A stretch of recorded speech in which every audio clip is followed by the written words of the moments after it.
Hello, I'm Kevin Boston Hill, and welcome to Instruction Discussion, where each week we examine a recent trend or development in education and its impact on Long Island.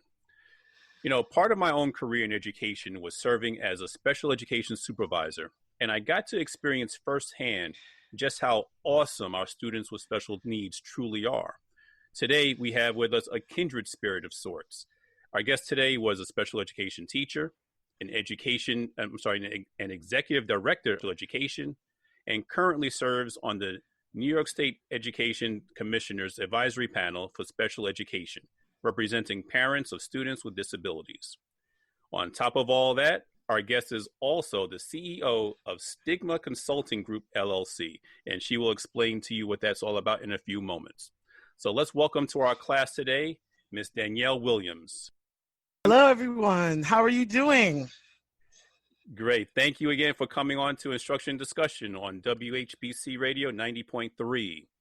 So before we actually do delve into today's class, tell us a little bit more about STIGMA Consulting Group. What is that about? Sure.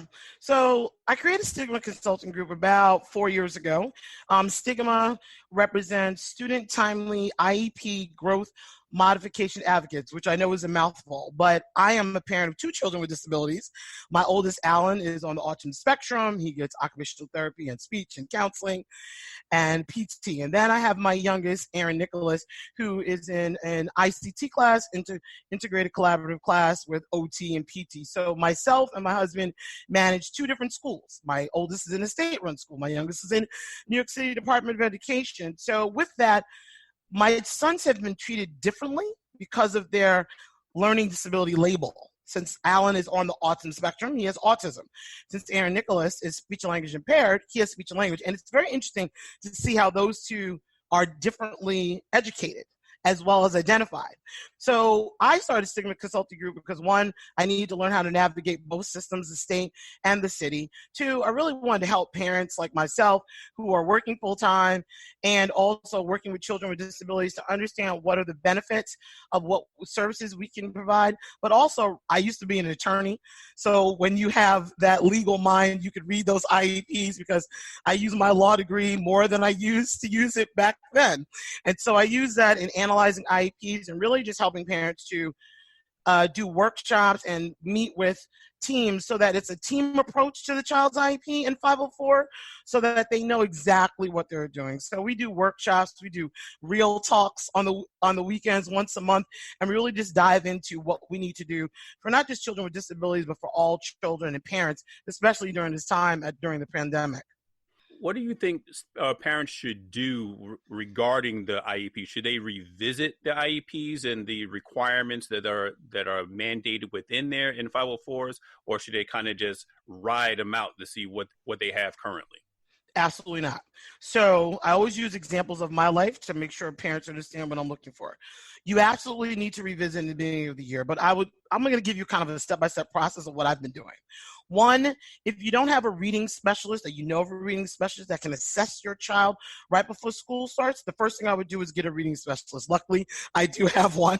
Alan's godmother is a reading specialist. So she has already been testing both my oldest and my youngest to see what reading level and math level they are.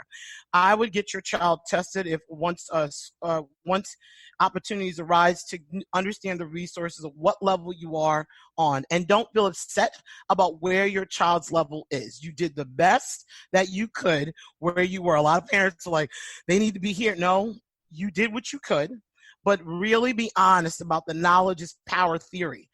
Get the knowledge. Understand where they are so that you can move forward. So I absolutely will revisit the IEP in September. 1, we still don't know what we're doing yet. A lot of parents on Long Island and in New York City have no idea what's happening. But if they've chosen 100% remote, you want to revisit that IEP. You want to look at that remote learning service plan. You want to make sure that they're going to get their classes and that they have an opportunity, if they can, to have as many live sessions as possible. I know for my children, most of their related services, their speech, their counseling, their PT was all live. So it would be a session like we're having today. My son would stand behind and he would do his exercises, and that was very helpful to engage. So that's a couple of things I would definitely do. I also would look at the structures that are in your home, and we can start doing that planning on what you're going to do for the fall. This is the time to plan. What decision have you made? Is it hybrid, 100% full, or 100% remote? Because there's some schools that have to do that. And then start looking at your family dynamic to make sure that you can survive this. We've been doing this since March. We will continue to do this for a while. We will get through it, but we are going to continue to do this for a while. And so those are some of the things that I would tell parents to do. But call the school psychologist, make an appointment to say, how can I get my child then assessed to see where they are, so how they're teaching towards the next grade. Okay, so they definitely need to take a look at what their IEPs currently say. Absolutely. And then get in contact with their schools as soon as possible to any other testing that needs to be done, to review any other requirements and to see if anything needs to be changed or altered. Absolutely. And also you want to make sure, I just want to add something, Kevin, that you want to make sure that the IEP clearly communicates to you as a parent. I know as a special educator, I use the special ed's, FBA, BIP. I use all these words and no one knows what I'm talking about. I have to go, oh, I'm sorry. And then I have to go back and realize that I'm a special educator and an assistant principal. So what we do is you need to make sure that when you are revisiting those goals, what does that say you need to do in your home? It doesn't mean, so when I say Danielle, I'll use myself as an example, Danielle needs to work on multi-step problems in mathematics. What's an example of a multi-step problem? Can you show me that? Give me a real quick example of that. So when I'm working with my son at home, I know what multi-step problems are, and I know that I need to read it out loud. I need him to read it back to me. I need him to summarize that multi-step problem so that I know he has that clear understanding. Yes, it seems like you're becoming an educator, but in some respect you are. And you have to have those goals be communicated to you so that you can function and that your child can also learn their growth and independence. Now, I know we spoke a little bit previously about your experiences with dealing with two special needs children. Sure. So what can other parents do to create that optimal educational experience at home with their children? Sure. So I know this is going to sound a little intense, but just work with me as I tell you what I'm about to say. You first have to make your children understand that when it's time for school, they're in school. How do you do that? Parents, the television should not be on. It should not be. I don't have the television on when my children are in school from 8 to 2:20. I fashion my home around that time. So that means even when I want to look at Facebook or I want to look at the TV, I don't know anything that's going on until after the day is over. 2, one of my children is in uniform and one is not. He wears his uniform shirt every day. Yes, I know it sounds ridiculous that he puts on that bow tie and that blue shirt, but it works because he has a designated area. When he gets up, he comes downstairs, he has his breakfast. He's not getting on the bus, which is usually what he would do, but he's going into his seat. So I've made a designated area for my children. I made my dining room actually the classroom. I sat in the middle. On the left side was my second grader, who's now a third grader, and the sixth grader became the seventh grader. And that helped me to structure what I'm doing with them. And having a designated space for your child is critical. I don't care if it's a fold-out chair and a table. It is their space. So they design that space. They create whatever it is for them. So they own that and their books and their pencils. And then part of that is also executive functioning, where you're setting up for the rest of the day. You have to set up the night before, even though I'm challenged by it, set up the night before. Alan and Nicholas sharpen their pencils, put their stuff out for the next day. I also use a whiteboard. You can buy a very simple whiteboard from Amazon for $10. It has lines, and I split it in half. Alan, Aaron, and I write down their schedule for the day. So by the time they get up in the morning, they see what their schedule is as well. And then the last thing I do is I do schedule, and I had a discussion with both of my sons. When did you eat lunch? When did you have snack? And I did the best I could to mimic. They tell you, okay, I have breakfast, I have snack about 3 hours later, I have lunch, I have a snack, then I go home. So I structured their day in that as well. That made it so that the flow worked out. And what it also did was help me to schedule their related services. Since both of my children have speech, both of my children have occupational therapy, and both of them have counseling. So you're talking about 6 different sessions. So I literally also would pick a day. I always have picked a day and done this for a lot of years, Kevin, that I've always said, okay, what day is Alan's day? What day is Aaron's day? So Alan was always Tuesday, and Aaron Nicholas, I call him Nicky, is always Thursday. And even when I was doing things when I was in school, I would look at their documents or review things so I was abreast on what they needed.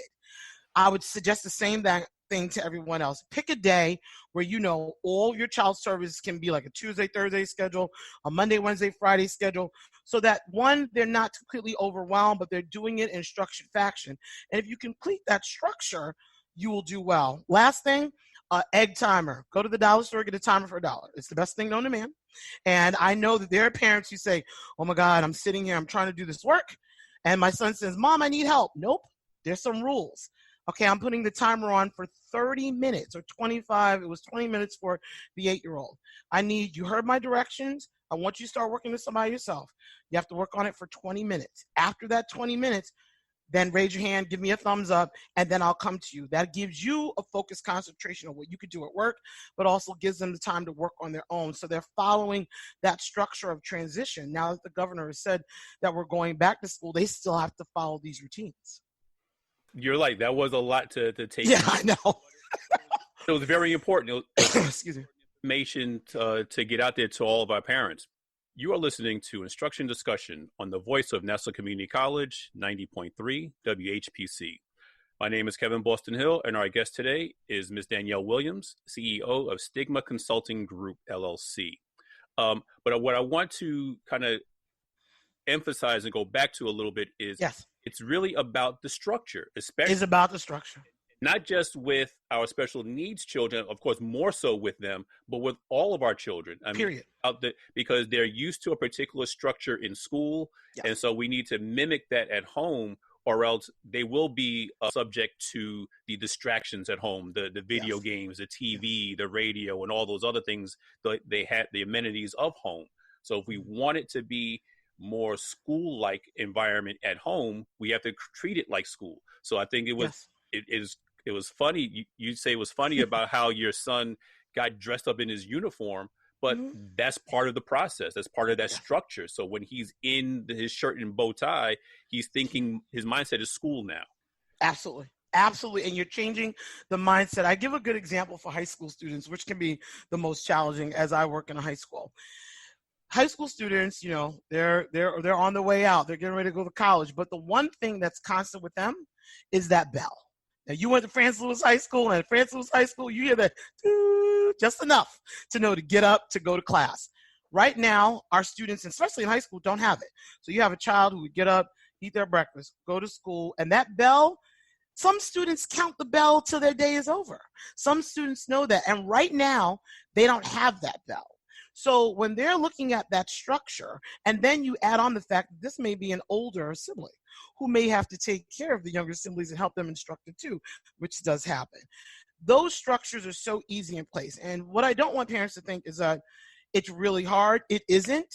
If you get a couple of little things, like I said, the egg timer and the dry erase board, but the hard work is your preparation.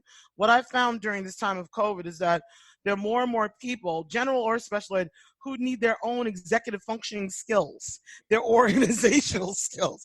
It's exposing people who are disorganized. They're exposing people who are really organized, and then there's everybody else in between, and how you make your life work. I have a girlfriend who lives in Long Island that she changed her entire basement to make it like a medium schoolhouse, where she put 2 desks, they're facing each other, and they have their grades and everything, because she has to work upstairs and her children have to work downstairs.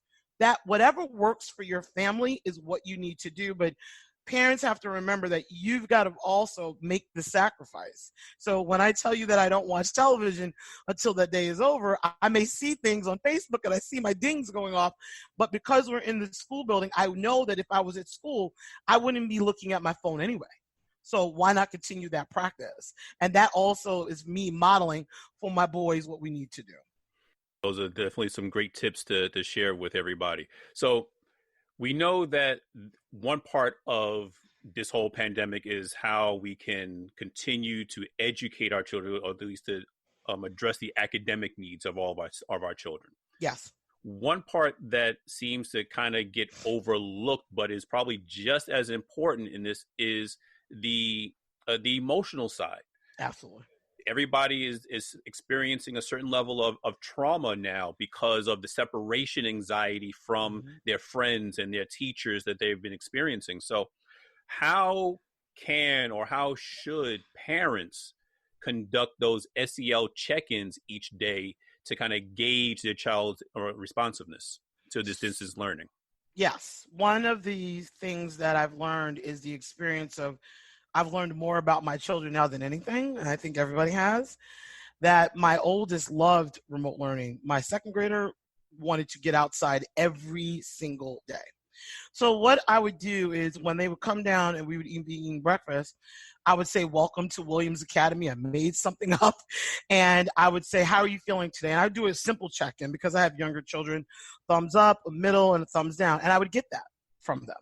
And so my second grader was always like this. He's like, I can't stand it. I need to see my friends. Some of the things for social emotional that I did was I would ask him if I got the thumbs down, what can I do to make your day better? Because I still set this expectation. You still have to do your work. But what can I do to make your day better? So he would say to me, Mom, I need to, or Mommy, I need to just go outside and run. I want to do physical ed outside. So I cleaned up the backyard. My husband and I got it together. And so he does physical ed outside. I also scheduled a meeting time once a week as we're all learning Zoom and WebEx and Microsoft Teams and every app, to have a weekly meeting with two of his best friends. Called the parents up. I had the list. They gave it to us for the second grade. And I called them and said, would you be willing to do this? Would you be willing to just talk and let them just talk and chat? And that changed the entire dynamic. One of the things that older parents can do is just have an email chat. Luckily, doing Zoom conferences can be really easy right now. And even if you have a basic plan, it's an hour. Set up a time where everybody has fun. Set up a time where you could see each other and talk. Also, if you're celebrating any type of celebration, do a parade. I did a parade for my oldest who turned 12. I did a little parade outside the house where it was social distance, but it was fun. And he got to see people and he got to wave. And so those are the things you can do. I check in with my boys morning, afternoon, and night. How are you feeling right now? What does this feel like to you? Is this boring? Are you having fun? Is there something else you need to do? And luckily, my children are very expressive. They would say, I really want to talk to somebody different today, or can I see somebody differently? And I'm like, okay, let me figure it out. So that's part of the conversation. You got to ask how your children are doing, and you cannot accept, I'm fine. That's not an acceptable answer. I need you to detail it. I need you to tell me, what does fine mean? Meaning you're doing your work well, you're having fun, you look nice today. Give me some more details to tell me where you are. And then before you go to bed and before they're in bed, really talk to them about how was their day and what can be done differently. One of the things I do with my children is we change the schedule every day. They have to do English, math, social studies, science. They have to do gym, art, music. It mixes in between. But the order does not have to be the same. And so they get to have the onus of their schedule. These are your 7 basic classes that you have to do every day or the days that we schedule. How do you want to do it? So they put a number by 1, 2, 3, 4, 5, 6, 7. And then that's how I make that whiteboard to schedule it. So they see the difference, and that also gives them their onus and responsibility. Other things that I've done, I've taken breaks with them. We do community walks, learning about our community, meeting new people even out with our masks, and also making obstacle courses or having a movie break and really doing something that's fun for them. I know that I'm working, but at some time I have to shut off and say, this is the time I'm going to spend with family. It's our time where I literally turn off my phone, I do the popcorn, and try to make it so that they know that I'm here with them even during this time. Now, there was one thing that you said about the alternating the schedules according to how they feel about it. And I like that idea. But now, can you reconcile that, going back to what we talked about earlier as far as keeping structures pretty much the same so that students kind of get used to it and they get that feeling of that having that safe space? Got it. So the reason why I do the alternating schedules is because it gives my oldest is one who really does it the most, gives him the onus of his day. Creating the schedule is a schedule of these are the classes you have to complete today. And even in high school and junior high school, there'll be alternating days. But if it's online, if it's a Google Classroom, sometimes it's live sessions, sometimes it's not. You can choose if you want to do English in the morning or in the afternoon. So you can give them that onus and give them that choice of what they're going to do. The point of the structure is to ensure that you start with all the tasks you have to do and you complete them by the end of the day, including breakfast, lunch, and snack if you're going to do that as well. That basic structure gives it a flow of the day so that they are being able to complete their tasks and know what they're doing throughout the day. Got it. Thanks for that clarification. I'm sure some of our listeners will probably think the same thing. But now we talk a lot about the getting on Zoom, Bex or Google Meets or Hangouts or whatever it is. We also talk about, on the other side of it, limiting the amount of screen time that our children have. So absolutely. How can parents and teachers really maximize that time spent on video so that students aren't on screen all day long? It can be very difficult depending on the schedule of the parent. I have some parents who their children cannot start their work until 5 p.m. That's the reality of the situation. They are not able to do their job effectively and be able to work with their child. So they have to start at 5. So what do they do in the interim? They have their child doing some type of assignment. They have their child hanging out, relaxing, doing what they want, but they know that their school day starts at 5 o'clock. Still creating that same structure. I'm starting your school day at 5 o'clock. It's tiring for the parents, but it still works. I think that one of the things that we have to do is just and I want to go back to, I'm big on structure because I can be a very big organized person, but it doesn't always work. I am not perfect, not at all. But I do realize my children and what they need. And I know who they are. I still maintain bedtime. Some people are going to laugh at me. Parents are going to say, really? Yes, my children still go to bed at 8:39, no matter what. And they looked at me and said, are you kidding me? Oh, my 11-year-old looked at me like I was crazy. He said, what are you talking about? I'm not going to bed at 8:30. I'm not going to school tomorrow. I have to get up. No, you do. And when we started the whole routine of wearing the outfits, then he realized I'm getting up at 6. And my body is so used to getting up at 6. It's really important. So those are the things that you can do. Parents have to not negotiate, but really understand what their household looks like. What does dinner, breakfast look like? I start from the day of nourishment and safety. What am I feeding my children? What are those schedules first? And then I'm inputting the information in terms of the academics. When it comes to Google Classroom, there should be an opportunity for the children to submit their work all the way to 11:59. Even though that's too late for my family, for some families, that works. And so that opportunity of working through that as well. Every classroom is not a live session, but I always suggest to parents that any live sessions your child can get, take advantage of it. They need to see their teacher. They need to hear their teacher's voice, what their teacher is asking them to do, and that's really important as well. Now you have teachers who also have young children who are teaching and then working with their children, which becomes another challenge. So now this is where, like I said, the timer, the whiteboard comes into play. Sometimes with the parents of that, when I'm giving you that example, 2 different levels is really optimal for that person. If you have a functional basement, a furnished basement, and an upper level, 2 different levels is really going to work for you there, where you can sit and concentrate, and downstairs they're doing their work, and then you switch times where you're checking in with them. But also, Kevin, check-ins are very critical.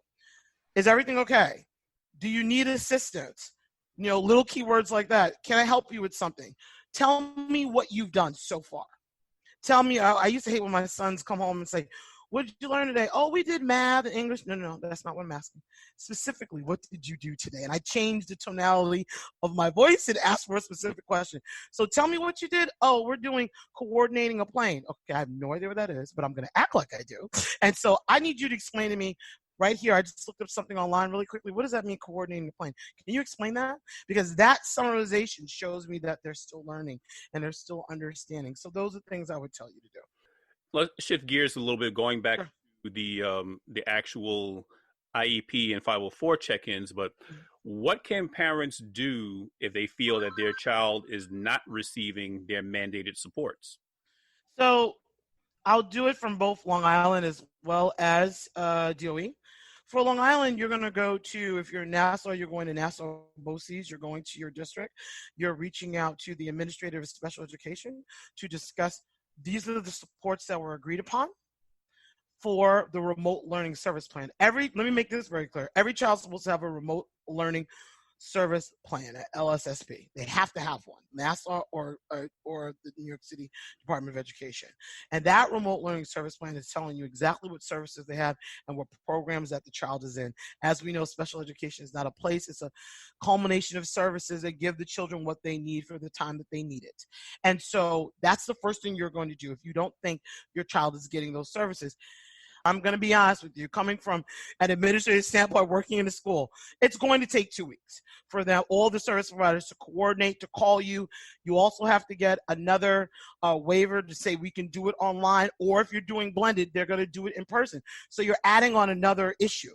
Some are doing blended, some are doing online, some are doing all remote. So now you have to add those waivers in that. So that's going to take a couple, maybe a few weeks to do. So you're talking to your administrator of special education, you're talking to your board, and you're telling them, these are the services that my child needs for their IEP.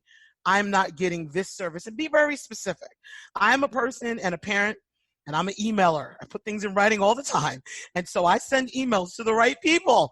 And I said, look, this is not happening. I've been waiting for this. What can we do? What do I need? This is my proof. This is my evidence. That's the lawyer in me. This is my evidence. This is what I need. But having a consistent email conversation is really important. Another thing I would tell you to do is, and one of the things that parents have not done that I notice that I do all the time is I make a flyer for my children every time they enter the next grade and send it to their teacher. It's a little picture with my children. And I say, this is Alan David Williams Jr. He's in this. He's done this, this, and this. These are his strengths. These are areas of weakness. This is where his reading level is. This is where his math later in. And these are his last 2 state exams. And I send it to the teacher. That usually sets a tone for understanding the type of involvement I'm going to be as a parent. But also, it gives the teacher a quick rundown before they even start reading the IEP and have to do the 408 compliance. This is what this parent is telling me about their child. Why don't I start having a conversation about that as well? And I would definitely suggest that to all parents, to do just a little summary, of your child in a 1-page something fun, and send it to your child's new teacher starting next year so that they know who your child is and how to work with their child as well. Excellent. I think especially that last one is a really good tip, because you never know when teachers are going to actually get to see the IEP that's in the school, right, because they're always under lock. Right. And so there's no requirement right now. I mean, I can tell you that, as I know that right now there usually has been, the 408s are required, and they were supposed to be done by, September 6th. We're not even starting to September 10th. So we have not gotten any guidance right now on when teachers and administrators have to have all the IEPs read and sign those 408s at this moment. Wow. Well, again, thank you for all the information that you've been able to provide to us, and thank you for coming in today. So you're welcome. Definitely would love to thank our guest, Ms. Danielle Williams, CEO of STIGMA Consulting Group, for coming by our classroom today. Thank you so much, Kevin. I really had a good time, and hopefully the tips or anything can work. And if they want to contact me, they can. STIGMAconsulting@gmail.com. I'm on Facebook and Twitter, but just to ask me questions about how to help this structure as we go into this new normal. I want to say that education is going to change forever. I really do believe that in my heart. I've been in education since 2004. And so now that we have this new normal, we have to work on each other and help each other during this difficult time. Great. So again, that email address was stigmaconsulting@gmail.com. STIGMA Consulting Group, LLC@gmail.com. Gotcha. Well, again, thank you again for coming by. And my name is Kevin Boston Hill, and thank you all for listening to Instruction Discussion right here on the voice of Nassau Community College, 90.3 WHPC.